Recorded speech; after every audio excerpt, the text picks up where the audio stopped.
Hello friends, मैं doctor सुल्तान। आज हम जानने वाले हैं एक मेडिको लीगल एस्पेक्ट, मतलब सिंपल इंजरी और ग्रीवियस इंजरी का क्या फ़र्क है।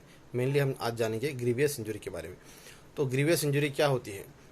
जब कभी झगड़ा होता है तो उसमें हॉस्पिटल में एडमिट होने के बाद में जो रिपोर्ट्स हॉस्पिटल के जो पेपर्स आते हैं उसके हिसाब से आगे कोर्ट में जो ट्रायल चलता है वो सिंपल इंजरी या ग्रीवियस इंजरी, इसके ऊपर इसका काफ़ी पार्ट निर्भर होता है। तो ग्रीवियस इंजरी मतलब क्या है कि इसमें 8 क्लॉजेस हैं। वो क्लॉजेस में उसके हिसाब से अगर इंजरी हुई तो उसे कहा जाता है कि ये ग्रीवियस है। मतलब सिंपल और ग्रीवियस का इम्पोर्टेंस इसलिए है कि सिंपल इंजरी अगर है तो उसमें पनिशमेंट कोर्ट की तरफ से जो मिलता है वो कम होता है, और ग्रीवियस इंजरी अगर है तो उसमें 7 साल तक की सज़ा हो जाती है कोर्ट में। तो इसलिए ग्रीवियस इंजरी अगर होता है तो अपोनेंट पार्टी को ज़्यादा उसका रिस्क और डर होता है कि उन्हें इतनी लंबी सज़ा मिल सकती है।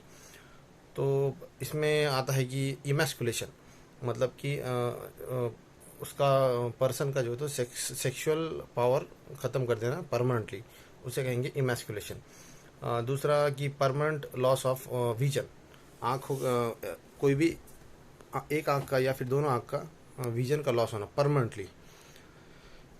तीसरा कि ईयर, किसी भी कान का परमानेंट डैमेज हो जाना, सुनाई परमानेंटली डैमेज होना जिसकी वजह से उसे सुनाई नहीं देगा, ये हो गया ईयर का।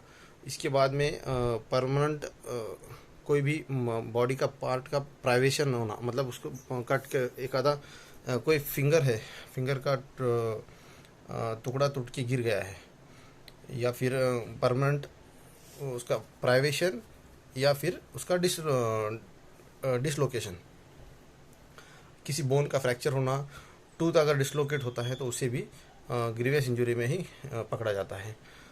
इसके बाद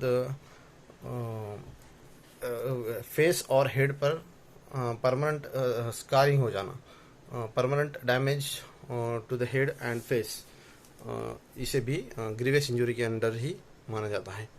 इसके बाद ऐसा मतलब कि इतना सीवियर दर्द कि वो इंसान 20 दिन तक की अपने रूटीन एक्टिविटीज़ मतलब कि उसके जो घर में चलना फिरना है और बेसिक एक्टिविटीज़ जो वॉशरूम जाना, नहाना, ये उसके जो रूटीन एक्टिविटीज़ करने में उसको अगर 20 दिन तक की दिक्कत आ रही है तो वो इस तरह के इंजरीज़ को भी ग्रीवियस इंजरी माना जाता है। और इसके अलावा बहुत ज़्यादा सीवियर पेन है जो अनबियरेबल है, ऐसे भी इंजरीज़ को ग्रीवियस इंजरी माना जाता है। तो ये था वीडियो आज का ग्रीवियस इंजरी पे। अगर आपका सिंपल इंजरी, ग्रीवियस इंजरी या फिर इससे रिलेटेड कोई सवाल है तो आप मुझे पूछ सकते हैं।